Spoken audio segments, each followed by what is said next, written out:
Today we are going to talk about when you should start working on multiple projects. So for me, I have a couple things going on right now. I have the software company, I have the ad agency, I have the podcast, which has events that are tied to it, we're also tying a school to it as well. And what else do we do? I have a book coming out. And in addition, I also create content for YouTube and the Leveling Up podcast. So I have a lot of different projects going on right now. And in addition to that, I'm also trying to buy other businesses or invest in other businesses as well. So there's a lot of balls in the air right now.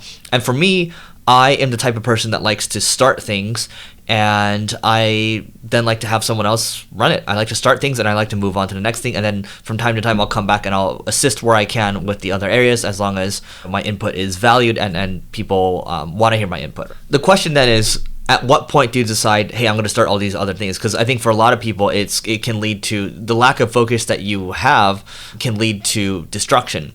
And so here's what I mean by that. If you think about, let's say you have a bunch of different projects. So you have, 1, 2, 3, 4.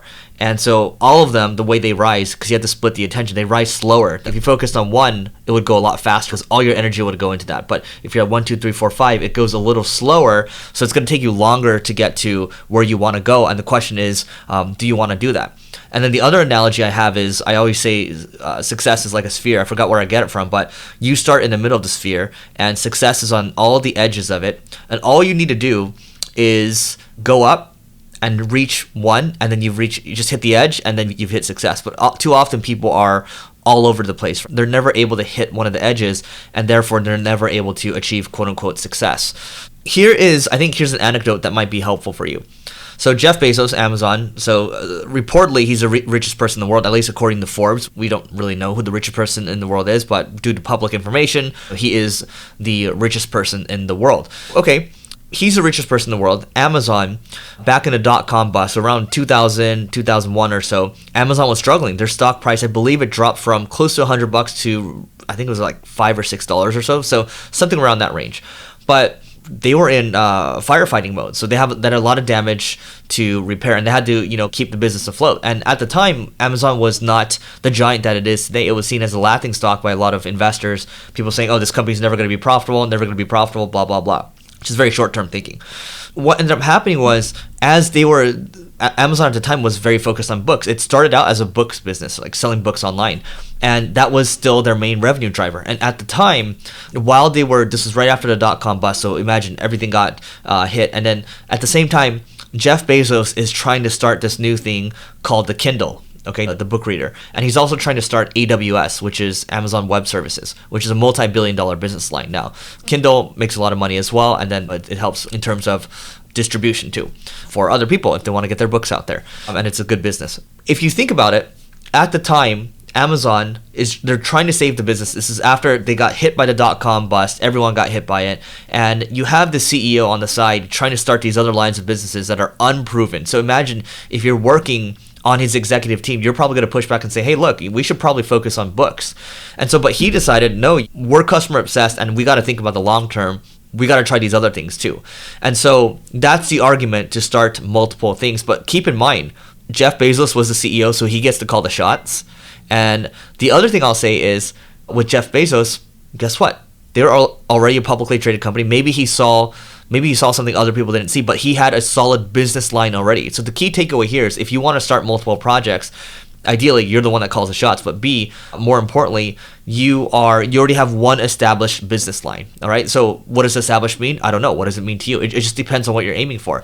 If you're trying to do AWS, you're trying to do this Kindle thing, you're going to need a lot of capital, and your one cash cow at the time, your one main business, should be able to fund this other stuff. Okay. So I think maybe that's one way to look at it, because when I look at my ad agency, Single Grain, I look at it as the cash cow that funds the other projects. And so, because the problem with the ad agency, depending on the business model, is for the most part, it's not super scalable unless you're doing like a pay for performance model. Then it becomes a lot more scalable.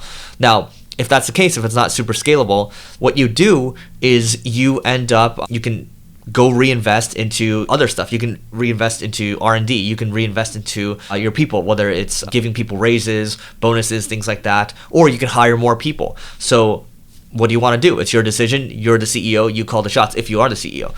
Again, just to rewind, I think it is okay, my opinion, to start multiple projects once you have one that is set, one that is cash flowing. And we've talked about the Launchpad business concept in the past. If you haven't checked it out yet, check out the interview with Andrew Wilkinson that I did on the Leveling Up podcast. But he talks about the Launchpad business. Get something where you can earn $100,000 to $200,000 a year. Cover your own expenses. That's your Launchpad business. And then go off and do other stuff. And maybe if the Launchpad business is doing even better, it's kicking out more cash. He's another good example. He has MetaLab, and that's a web design firm or agency, and they kick out a ton of cash a year in profit. He just goes and buys other businesses or invests in other businesses, and that's what you can do with it. And then from there, you get even more scalability, and then you can build the pie even bigger. And look at Amazon now. They built Amazon Prime. They have Amazon Video as well. They have a whole host of other stuff. They bought Whole Foods, okay, Alexa as a product line as well. So they just have a lot of different things going on. Jeff Bezos put money into Blue Origin, his space company, and he just wants to keep going for it. Now, you have to ask yourself, what do you want to do? For me, I'm enjoying the game. I just want to keep playing, so I'm just going to keep doing this. This is the model that will work. It's been proven to work. Look, Andrew Wilkinson has done it. Jeff Bezos has done it. It's proven to work. It's what I've been doing for the last couple of years.